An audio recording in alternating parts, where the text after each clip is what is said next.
senator's family because of illegal status.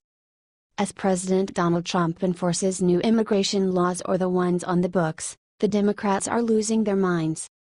They oppose every law that confronts their open borders agenda. They even go so far as to not enforce, or at least Obama did not, current immigration laws. Which makes the illegal aliens think they can do whatever they want and get away with it. Take the curious case of Kevin DeLeon, who is currently serving in the California State Senate. He actually said that half of his family is illegally in the United States. He recently admitted that his family has false documents they use to evade the law. His supporters and other Democrats don't want to accept the fact that his family is here legally in our country. However, everyone is equal before the law. Proud Patriots cites Kevin DeLeon. I can tell you half of my family would be eligible for deportation under President Donald Trump's executive order, because if they got a false social security card, if they got a false identification, if they got a false driver's license prior to us passing AB 60, if they got a false green card, and anyone who has family members, who are undocumented knows that almost entirely everybody has secured some sort of false identification. That's what you need to survive, to work. They are eligible for massive deportation. I'm sorry, but the law applies to everyone, no matter their job or wealth. It's too bad that his family decided to stay in our country illegally.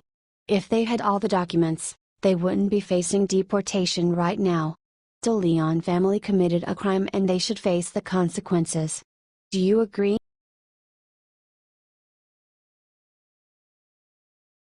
Treasonous GOP senator who blocked Obamacare repeal just got earful from voters. Obamacare war is not over yet. Payback and serious actions against all those who refuse to take the citizens' call for help. GOP Senator Susan Collins is one of those people who refuse to repeal it. She is also a very loyal supporter of the Democratic Party, and now, she is going to face the consequences. We all know that we, the American people, choose who will seat and will represent us. Susan Collins, with her decision not to repeal Obamacare, lost major strong support in her state. She stabbed Trump in the back and she will not enjoy the support of Mainers anymore, reports write forever. Collins isn't up for re-election to the Senate until 2020. But, there's been a rumor that she may make a run for the Blaine House. Right after Gov. Paul LePage, because he is term limited in 2018 and cannot run again. The new PPP poll of Republican Mainers has some troubling results for Collins. It is confirmed that more than 60% of all respondents said they won't even consider Collins for a Republican and won't vote for her for sure. All due to her vote on Obamacare repeal. People over there put their faith in someone else. According to reports that came from the state, they will vote for Mary Mayhew. Mary is a current Health and Human Services Commissioner. She is way different than Collins. She works hard and sticks to the ideology and the philosophy of the GOP. Mary is also the only one candidate who so far declared an official presidency. The end is near. All corrupt liberals and globalists are failing because they did not have the trust they once owned with lies. The worst enemies of this nation are already inside. GOP needs to pull its sense together and to refresh its own lines for the safety of all. Finally, we can see the light upon us. This is the beginning of the reconstruction of the GOP.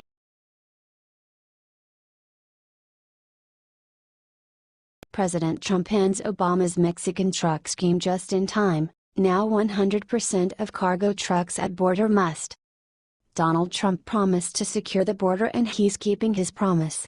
He will build the wall soon, but patrol agents will also work overtime in order to stop the illegals and drugs from entering our country. Obama never thought of something like this. There will be no more smuggling drugs in our country, and we have Trump to thank for that. Conservative Tribune reports, according to a report from Judicial Watch, the administration of President Donald Trump is allowing Customs and Border Patrol officials to thoroughly screen all cargo trucks entering the U.S. through the southern border with Mexico, something that was seemingly discouraged or not permitted during Obama's tenure. During Obama's presidency, the cargo trucks weren't checked because Obama never permitted them to be checked. U.S. Customs Agent Patricia Kramer said that the order will facilitate the traffic. She also added that her co-workers will enforce the law because that's what they signed up for. Conservative Tribune reports, Kramer, a canine handler at the Nogales port of entry in Arizona, stated that massive amounts of illegal drugs are smuggled across the border while hidden inside of cargo trucks, trucks that used to generally be waved through but now undergo radiation and X-ray screening, sometimes even having their cargo thoroughly searched if the truck, driver or load raises any suspicions. It is already known that the illegal drugs are smuggled hidden in these kind of trucks and Obama never did anything to stop it. It appears that he actually wanted the trucks to enter our country unchecked. The screening process is standard and we wonder why it wasn't happening already. We have all the modern equipment but it appears that it just collected dust. Obama just made it easier for the drug cartels to smuggle drugs, guns, or even people over the border. However, the Mexican criminals will no longer wreak havoc in our country thanks to President Donald Trump. He proved that he cares for our country and nation. He will do anything to protect us. God bless him.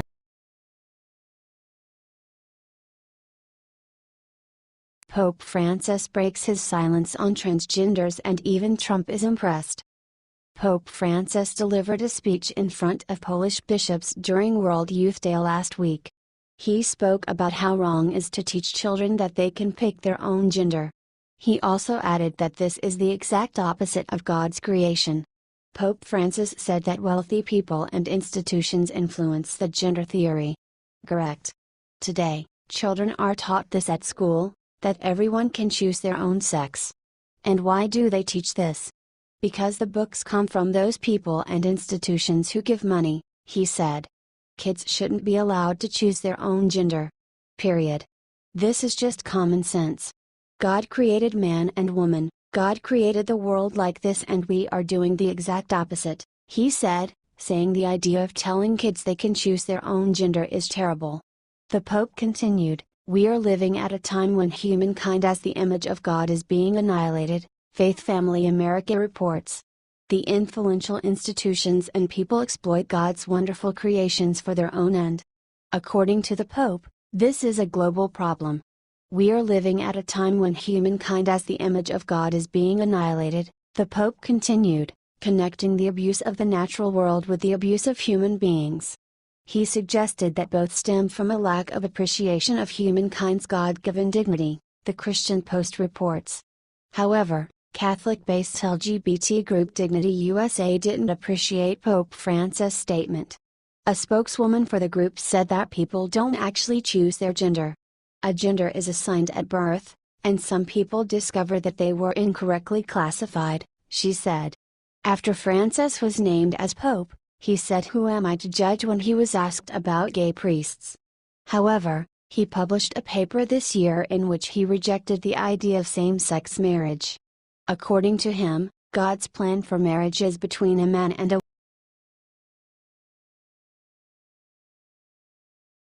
Texas Republican ruins Bob Mueller's day, sends him demand letter. Texas Republican Brian Babin is demanding for Congress to sign a letter that requests Robert Mueller to appear publicly at a congressional hearing. Of course, we know that Mueller will likely try to lie under oath. Mueller is the moron investigating the untrue collusion between Trump and Russia. He has been under fire by Trump allies for hiring lawyers who have knowingly donated to the Democratic Party. He also maintains a personal relationship with the previous FBI director, James Comey. Even the president called out Mueller for his appointments of Democratic donors.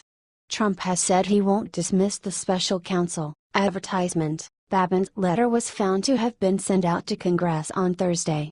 It requests that all of the members sign the letter he wants to send to the House Judiciary Chairman Bob Goodlatte and Senator Chuck Grassley. Every nominee for a United States attorney must be confirmed by the Senate, a process that brings to the forefront any concerns regarding the nominee's ability to hold their position in a decent and impartial manner. However, as Special Counsel Robert S. Mueller III and his team of lawyers investigate our very own president, we as a nation wait in the dark with very little information about those given this great authority, Babin wrote in the letter to his fellow representatives. Babin shared his serious concerns about the conflicts of interest within the special counsel. The council is of course filled with Hillary supporters. In addition, this investigation has the potential to drag on for months, or even years, and cost millions in taxpayer dollars, Babin added. There are no congressmen signed onto the letter yet, and Babin has set the deadline for September 6. What do you think about this? What if a Republican contingent were investigating Obama or Hillary?